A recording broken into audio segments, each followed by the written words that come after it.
তো বন্ধুরা, আজকে আমরা জানবো কি করে মাইক্রোসফট এক্সেল খুলতে হয় আর এটার ইউজেস। প্রথমেই আমরা মাইক্রোসফট এক্সেল খুলব। দেখো, এখন এটা খুললাম চলে এলো। সরি, এটা দেখুন একটা জিনিস। এবারে তো আমি র্যান্ডাম স্কোয়ার সিলেক্ট করলাম।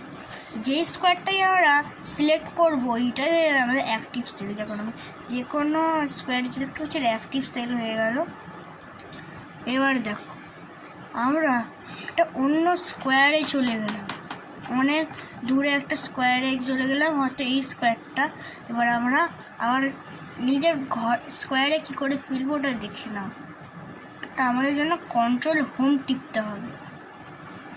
দেখো কী করে টিপি আমি কন্ট্রোল হোম। তো এবার আর একটা জিনিস, সেইটা হচ্ছে আমরা শিখবো যে কী করে মানে সেলে কালার ফিল করতে হয় আর লেখাতে কী করে কালার ফিল করতে হয়, ওটা এখন দেখাবো তোমাদের ইজি ওয়েতে। চলো দেখে নিই ওইটাও। তো দেখে প্রথমেই আমরা এটা কালারটা চেঞ্জ করবো। সেটা রেড আছে, তো এখানে রেডের থেকে আমরা ব্লু এই কালারটা নিয়ে নিলাম। তাহলে দেখো লেখাগুলো ওই কালারই পড়বে। দেখো ভালো করে দেখে ওই কালারই পড়ছে। তো এবার আমরা মানে সেলের কালার চেঞ্জ করতে শিখব। এবার দেখো আমি কী করে সেলের কালার চেঞ্জ করি। তো আমি অবশ্যই সেলের কালার এখন ইয়েলো আছে, আমরা এখানে একটা র্যান্ডম কালার নিয়ে নিচ্ছি। এইটা সেলের কালার এইটা হয়ে গেল। আর ড্র্যাগ করে সেম কালার করে নিতে পারো। আর লেখার কালার ব্লুই আছে।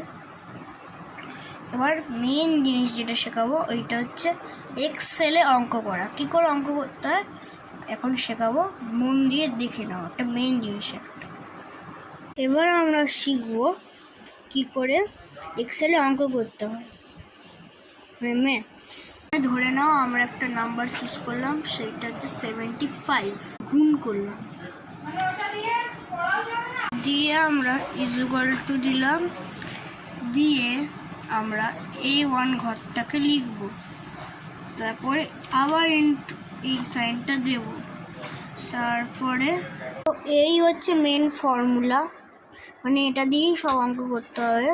মানে নাম্বার যে কোনো হতে পারে, কিন্তু এই ফর্মুলাই লাগাতে হবে।